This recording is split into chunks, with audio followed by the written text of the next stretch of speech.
అమ్మా చందనమే పూసిన ఒళ్ళు చూడు,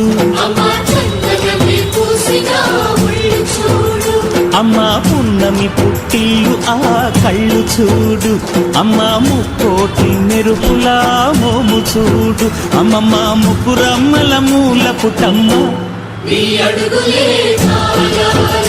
అమ్మా నిప్పుల్ని తొక్కిన నడక చూడు, అమ్మా దిక్కుల్ని దాటిన కీర్తి చూడు, 1000 సూర్యుళ్ళై మెరిసిన శక్తిని చూడు, మనుషుల్లో దేవుడి భక్తుని చూడు.